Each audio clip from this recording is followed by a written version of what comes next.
So I'm looking at the class string length map 2. Um, you may have had time to work on string length map 1 yesterday. Um, the difference here is it's the same prompt as we had yesterday. We still want to create a map from the number of characters in a string to a string, which is all of those words separated by commas. Um, and so this was a little bit more challenging in the grade book because you had to check and see if the value was already in the map. And if it was in the map, you had to get the existing value, concatenate the new word, put it back in the map. And so it just required you to practice with more of the map methods than necessarily you had to do in the gradebook program. But I want to show you a different way to implement this, which uses the Java 8 merge method.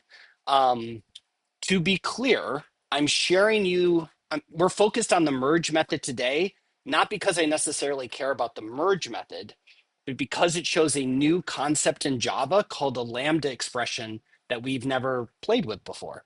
Um, you are not responsible for the merge method like on the chapter 15 exam. You're only responsible for the 4 methods that were in the slides that we went over a couple of days ago. So I just want to be super clear about expectations from an exam perspective versus the intention of today is to learn a new Java concept, and the merge method is just a convenient and relevant place where we can explore this. Um, so let's dive in and take a look at this together. Um,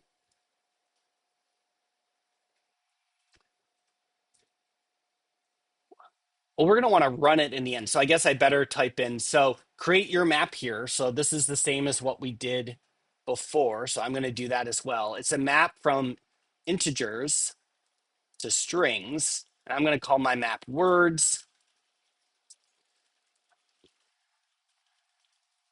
The prompt says that we are going to print out the strings in increasing order by length of their entries.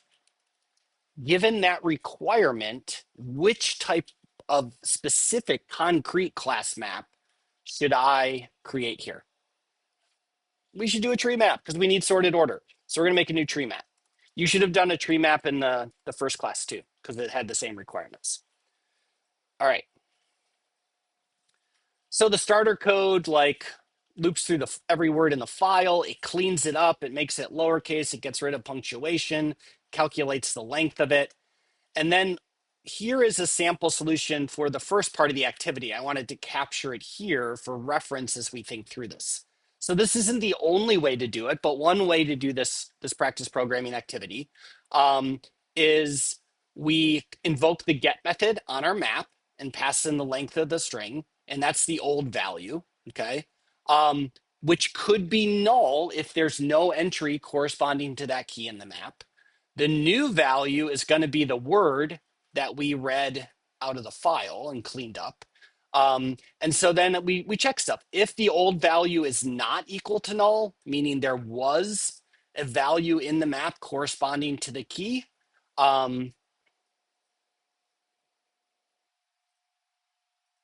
this is backwards, right? Yeah, this would have crashed. All right. If the old value is null, then the string that we're going to put in the map is simply the new value, right? The one we read out. It will be the first time we put a value corresponding to the string length into the map. Great.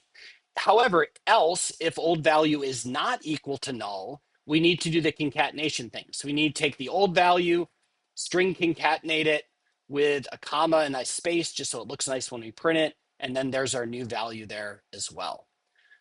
Regardless of which approach we take, regardless of whether it was already in the map or not, we're going to put it in the map. And when we put something with a given key, it replaces the current value with the new value. And that new value will be the string that we've built either here or here. So your solution to string length map 1 is probably similar to this, okay? There's nothing wrong with this. But what's neat about the merge method And what's neat about lambda expressions is we can replace all of this code, almost all of this code, with a single line of code. Okay, and that's a lot more concise and can save us time. To be clear, it's not going to execute any faster. This is not one of those performance optimizations that we all often focus on. It's just going to be more concise, and therefore it makes it easier for us and others to read the code and to understand what it's doing, which means we're less likely to introduce bugs like I did right here, and we're less like, and where it's going to be easier to maintain in the future. All right. So this same functionality that we had in the first part of this activity, we can apply by using the merge method of the map class instead. Okay. The merge method takes three parameters, excuse me. The first parameter is what is the key? Our key is going to be the length of the word. The second parameter is what value should be put into the map if there isn't already a value there. And that will be just our word, right? Like that's what we want to put into the map if there's no existing value. The third parameter, and this is the part that we haven't seen before, the third parameter is a reference to a method, okay? Methods in Java can be passed to other methods, and they're passed by reference, just like all values in Java are passed. Or all, I mean, a reference is a type of value. And so we need to pass a reference to a method. This method has requirements as well. The method that we pass a reference to must take two parameters. The first parameter is the value currently in the map, and the second parameter is the value to merge with the value already in the map. And the method that we pass a reference to has to do that merging, okay? And then it will return that merged value, hence the name of the method, merge. So let me make this more concrete, and then we're going to actually write this method together that we're going to pass by reference, okay? So the merge method is implemented as part of the map class. It is in the Java standard library. But I wrote code that represents how does it actually work? Because one thing that I think that makes the merge method complicated is it does a lot of stuff, and we're definitely not used to having methods we call methods we wrote that we pass a reference to as a parameter, right? There's a lot going on here. But here is what the merge method looks like, okay, and how it works. You'll notice it's kind of like our solution to part one. So the merge method is going to invoke the get method on the map based on the specified key and store that in a variable. V just represents like whatever type is the type of the value stored in the map, right? It's a generic. So it's just V.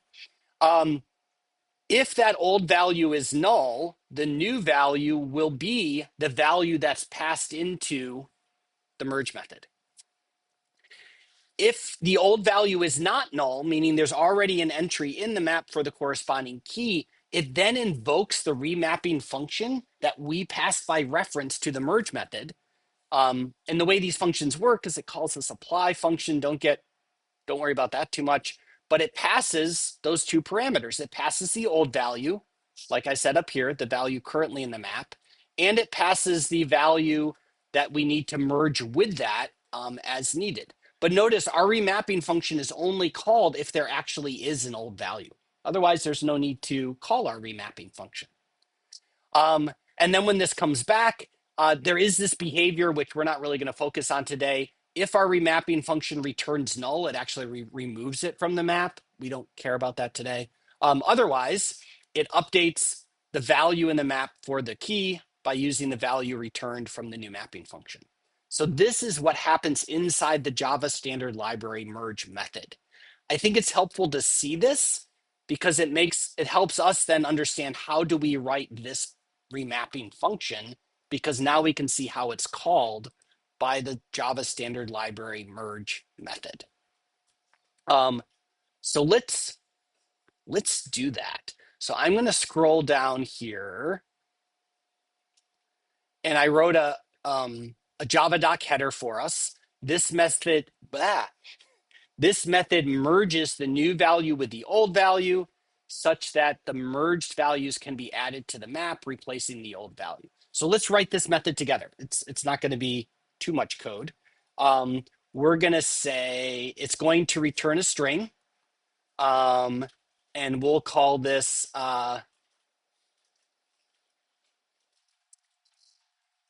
merge words. We can name the method whatever we want. Takes two parameters. The first parameter is old value. The second parameter is new value. I'm using these names because that's how I wrote the documentation. Not only can we call the method whatever we want, we can call each of these parameters whatever we want. What matters is that um, the types. This must return a string, and it must take two parameters, each of type string. Okay. So what code do we write here? Well, we're going to just say return old value plus the comma and the space plus new value, right?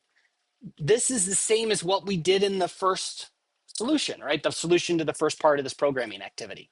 So that's our merge words method.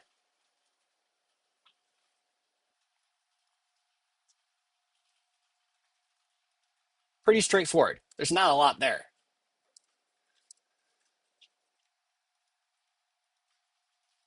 So now that we wrote this, we can scroll back up to here, and we can now call the merge method on our map. So I can say words.merge. That's the new method. And if you look at like the help here, it says the first parameter needs to be the key of type integer. That's length. The second parameter needs to be the value to put there if there's nothing already there. That's, what is that? Word. And the third parameter needs to be the function. And I think I do this like, what did I call my function? Merge words. Let's see if this compiles. Just kidding. Can I do it this way? Just kidding. I think I have to make this static. Can I pass it in like this? Just kidding. All right, so we'll make it static. I forgot about that part. So there. Now it's a static method. It doesn't need to use any instance variables. That's fine.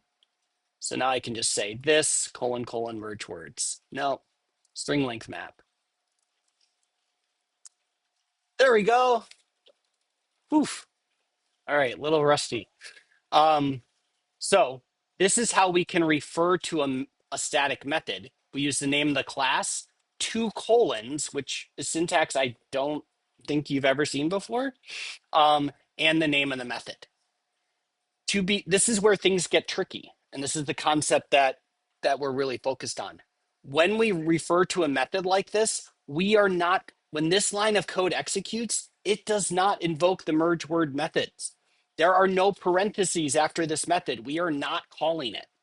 We are simply passing a reference to this method so that other code can call this method later, sometime later. In this case, it's going to be relatively soon. It could be a long time later.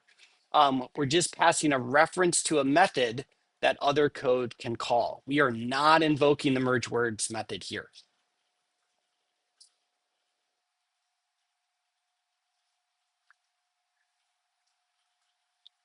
Let's add some code at the end here to print everything out. For integer length, so we're going to iterate through, we'll call a key set here. We'll get all the keys in the map, iterate through them one by one, and we'll print the length. We'll do like a colon, that will look good. Words.get length, there we go. Oh, I forgot out.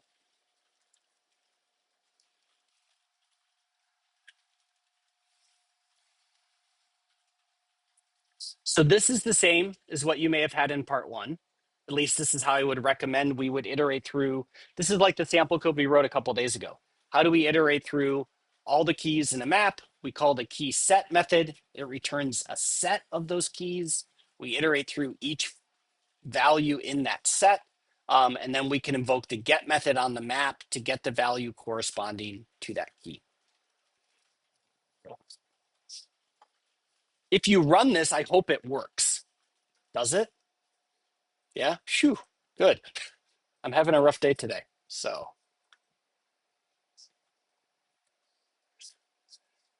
key concept. Well, actually, let's pause here. What questions do you have at this point before we build on this related to specific anything in the sample solution, but really related to this concept of we're passing a reference to a method as a argument to another method?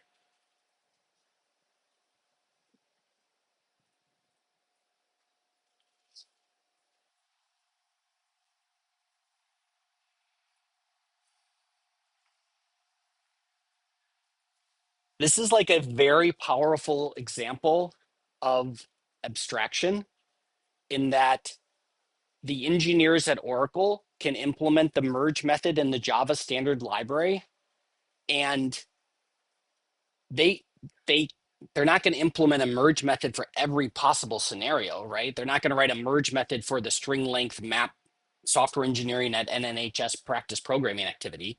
They can write a generic merge method, and the custom behavior that's going to be different in every case, we provide that by passing a reference to a method. That's what makes this so incredibly powerful. Because now we're not writing, oops, we are not writing all of this code anymore. All of this code has been replaced by this line and this method. All right, here's the thing though. I'm going to comment this out. This is tedious. Okay, we're trying to be concise and efficient. It's tedious and it's potentially not as clear as it could be, because when you're reading this code and you get to this method, you have to go find this method and read it to understand what's really going on. And I wrote like all this Java doc comment. I wrote the method header. This is like the only actually useful thing, right? Is like these, 4 words and a couple plus symbols. And it's not clear necessarily because this method could be very far removed from where we're referencing it up here. So Java has another language feature that makes this even more clear and more concise. So we don't have to write this as a separate method. We instead can use what's called a Java lambda expression, where we define the method in line. And the syntax is a little bit different. Sometimes this is called an arrow function.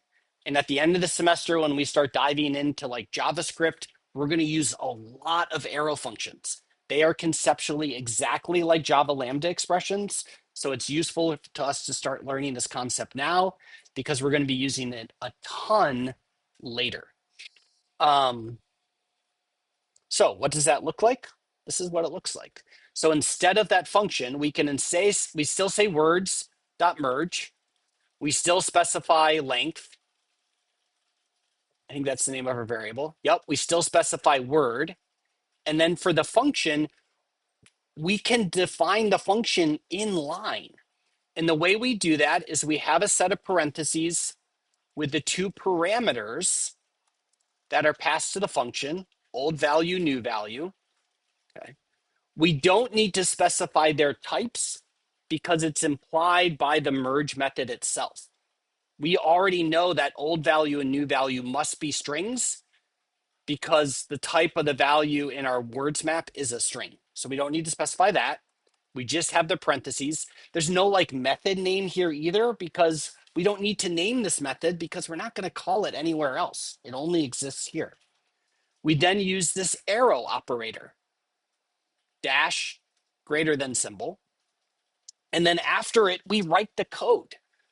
And if the code fits in one line, which it does here, we can just say old value dot concat. We can use the method. We're going to concat a comma and a space to the old value and then the new value.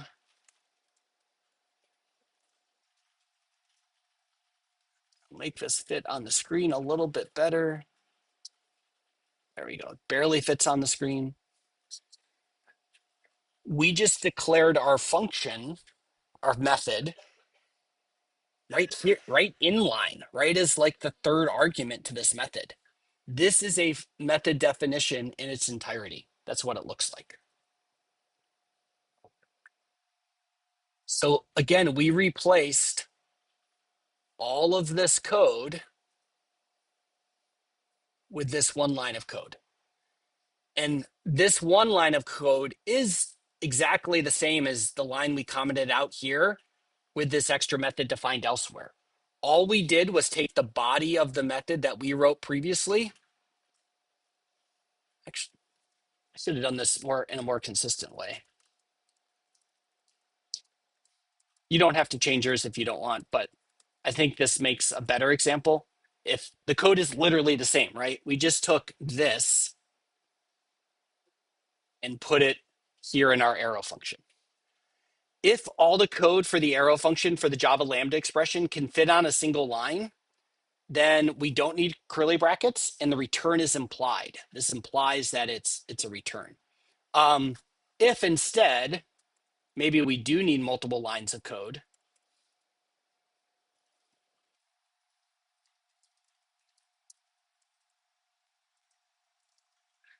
then we need curly brackets.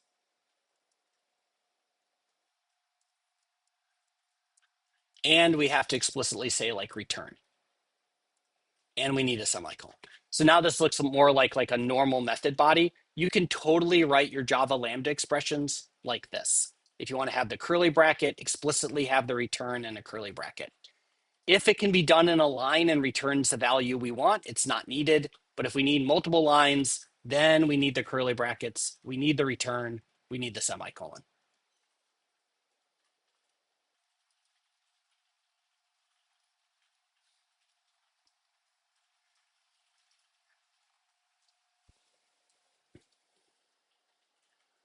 So we're going to see this concept pop up throughout our data structures unit. It's definitely a more advanced Java concept, but it's very powerful. And it's going to be super common at the end of the semester when we get to JavaScript and web applications.